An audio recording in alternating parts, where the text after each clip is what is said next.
Cupboard വൃത്തിയാക്കൽ വീഡിയോയിലേക്ക് എല്ലാവർക്കും സുസ്വാഗതം. ഇത് കബോർഡ് വൃത്തിയാക്കല്ല, ഒരു ചെറിയ പോർഷൻ. ഇതേ നോക്ക് എന്തോരം സാധനങ്ങൾ. ഞാൻ ഓൾമോസ്റ്റ് ഒരു 10 പഠിക്കുമ്പോഴാണ് എനിക്ക് ഈ കബോർഡ് കിട്ടുന്നത്. അന്ന് തൊട്ടില്ല എല്ലാ ചപ്പ് ചവറ സാധനങ്ങൾ ഇതിന്റെ അകത്തുണ്ട്. അല്ല, എല്ലാം ചപ്പ് ചവറല്ല കേട്ടോ, കുറെ പ്രഷ്യസ് ആയിട്ടുള്ള സാധനങ്ങളുണ്ട്. ഇതെനിക്ക് എന്റെ അനിയത്തി ബർത്ത്ഡേ ഗിഫ്റ്റ് എന്നാണ്, എന്റെ ആദ്യത്തെ ഗിഫ്റ്റാണത്. ഉനോ ഫാൻസ് അസംബിൾ ഹിയർ. ഞാനൊരു ഉനോ ഫാനാണ്, പക്ഷെ എന്റെ വീട്ടുകാർക്ക് അത്ര താല്പര്യമില്ല. അല്ല, ഒറ്റയ്ക്ക് കളിക്കാൻ പറ്റില്ലല്ലോ. അതാ ഈ ടെക്നോളജി വന്നതിന് ശേഷം നമ്മൾ മടിയന്മാരായി എന്നതിന്റെ ഉത്തമ ഉദാഹരണമാണ് ഈ സാധനം. ഞാൻ പണ്ട് നന്നായി ഡയറി എഴുതുമായിരുന്നു. എല്ലാ വികാരങ്ങളും വിചാരങ്ങളും ഇതിനകത്തുണ്ടാവും. ഇപ്പൊ ഇതിന്റെ പൊട്ടി പോലും കാണാനില്ല. 2016 തൊട്ട് 19 വരെ കണ്ടിന്യൂസ് ആയി ഡയറി എഴുതിയിട്ടുള്ള ഒരാളായിരുന്നു ഞാൻ. വർഷങ്ങൾക്ക് ശേഷം ഇതൊക്കെ എടുത്ത് വായിച്ചപ്പോൾ ഭയങ്കര ക്രിഞ്ചടിച്ചെങ്കിലും പക്ഷെ ഒരു നല്ല പരിപാടിയായിരുന്നു അതല്ലേ ഡയറി എഴുത്ത്. നിങ്ങൾ ആരൊക്കെ ഡയറി എഴുതുന്നു ഒന്ന് കമന്റ് ചെയ്യട്ടോ. ആ ഡയറികൾ വായിച്ചപ്പോൾ എനിക്കൊരു കാര്യം മനസ്സിലായി. അന്ന് എന്റെ കൂടെ ഉണ്ടാവും, ഇവരാണ് എന്റെ ബെസ്റ്റ് ഫ്രണ്ട്സ്, ഇവരാണ് ബെസ്റ്റ് ബഡീസ് എന്നൊക്കെ വിചാരിച്ച ആൾക്കാരൊന്നും ഇന്നെന്റെ കൂടെ ഇല്ല. Which means life is unpredictable. ശരിയാണ്, നമ്മൾ വിചാരിക്കുന്ന പോലെ തന്നെ മുന്നോട്ട് പോയാൽ അതിലൊരു രസമില്ലല്ലോ അല്ലേ. ഈ Tom and Jerry key chain എന്റെ ഒരു ബർത്ത്ഡേക്ക് ഒരു ചേച്ചി ഗിഫ്റ്റ് ചെയ്താണ്. ഇതാണ് ഗൈസ് ദ അൾട്ടിമേറ്റ് സ്റ്റാർ. ഇതിലില്ലാത്ത സാധനങ്ങളില്ല. പല കാര്യങ്ങളും ഞാൻ എടുത്ത് കളഞ്ഞിരുന്നു. ഇങ്ങനെ 3 ബാഗ് വരെ ഉണ്ടായിരുന്നു.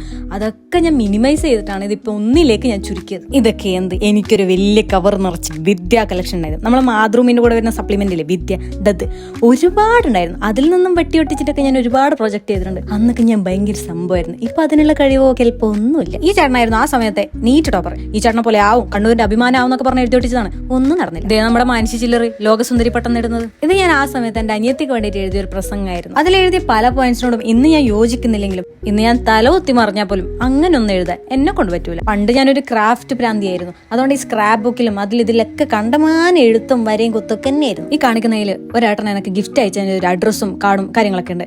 ഇന്ന് ഏട്ടനോട് മിണ്ടുന്ന പോലില്ല. അതാ ഞാൻ പറഞ്ഞ നേരത്തെ ലൈഫ് ഈസ് അൺപ്രഡിക്റ്റബിൾ. ഓർത്ത് വെച്ചട്ടാ.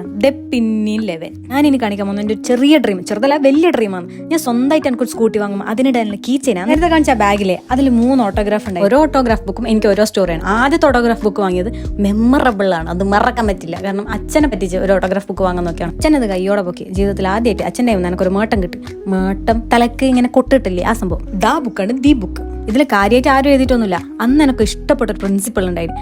ആ മാമിൻ്റെ ഒന്ന് ഓട്ടോഗ്രാഫ് വാങ്ങാൻ വേണ്ടിയിട്ട് ഞാൻ ഓട്ടോഗ്രാഫ് ബുക്ക് മേടിച്ചു. പിന്നെ കുറച്ച് ടീച്ചേഴ്സ് കുറേയെല്ലാം അതിരുന്ന് വായിച്ചു. അതിരുന്ന് വായിക്കുമ്പം സങ്കടം, സന്തോഷം, ചിരി, കുറ്റം എല്ലാം വന്നു. ഐ മീൻ ടീച്ചേഴ്സ് എഴുതിയല്ല, ഇപ്പം വായിക്കുന്നില്ലേ അതെന്റെ +2 ഓട്ടോഗ്രാഫാണ്. അത് വായിച്ചപ്പോൾ എനിക്ക് അടക്കാൻ പറ്റാത്ത ചിരിയാണ്. ഒരുപാട് പേര് ഇന്ന് നിന്റെ കൂടെ ഉണ്ടാവൂടാ, നീയാണ് എന്റെ ബെസ്റ്റ് ഫ്രണ്ട് എന്നല്ല എഴുതിയവരൊന്നും ഇപ്പം 7 അയലത്ത് പോലും ഇല്ല. പക്ഷെ ഒരു കണക്കിനൊക്കെ ഞാൻ ലക്കിയാണ്. അങ്ങനെയുള്ള ടീംസ് ചുറ്റുമില്ലതിനെക്കാട്ടി നല്ലതല്ലേ നമ്മൾ ഒറ്റയ്ക്ക് ജീവിക്കുന്നത്. നിധി കിട്ടി മക്കളെ.